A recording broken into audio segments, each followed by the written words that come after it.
Off tonight. It's a kind of a unique situation. We have a building in really terrible condition, as you saw last night. There are some late payments involved, however, and now a couple of families in Dubuque have been given just 30 days to leave, to vacate their apartments or be evicted. Their landlord has been cited several times for city code violations, and now it even looks like the bank will get this property in a foreclosure. It's a story we began. We continue tonight. We started it last night with News Channel 7's Lauren Squires with part two as she focuses tonight on some of the rights.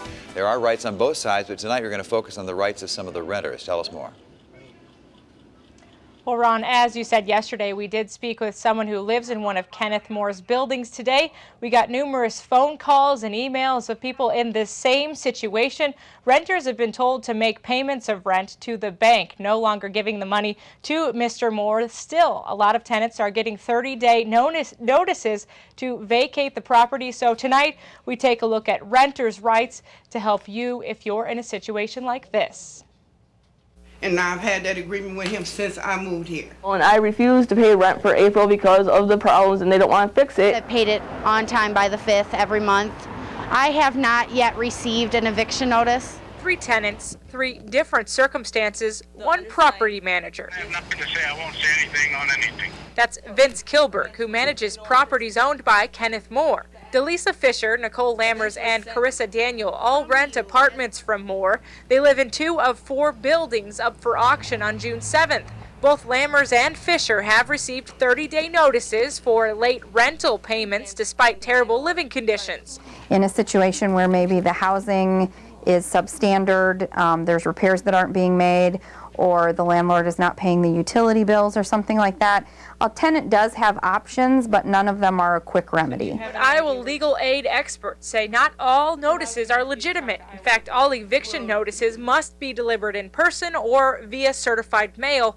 They're then followed up by serving a forcible entry notice. That is obtained from a clerk of court, which sets a court date for the landlord and tenant.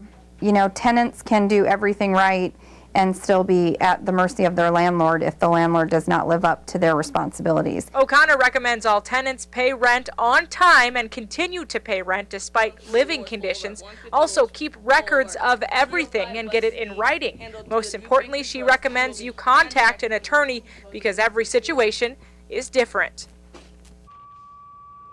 Now, in some circumstances, you can write a written notice giving 7 days to vacate the property if perhaps your landlord has not made improvements that you have requested. Now, this is not a shot at landlords.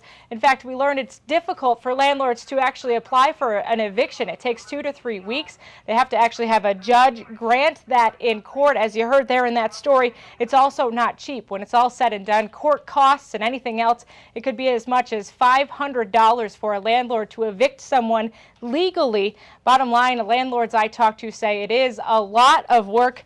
Still, people in Moore's properties are now trying to see what they will do with that 30-day notice. Live from our Tri-State Newsroom in Dubuque, Lauren Squires, Iowa News, Channel 7. All right, Lauren, thanks very much. Looks like one of the things I ought to do is get these buildings up to par because they are in horrible condition. There's no doubt about that. You know, by the way, to remove a tenant, a member of the Sheriff's Department needs to be present to assure that no personal property is left inside that rental property. If the tenant can't get this done in the 2 hours as required by the Iowa Code, then the landlord must pay a crew to remove all that personal property. The tenant then has 24 hours to claim that property before it has to be removed.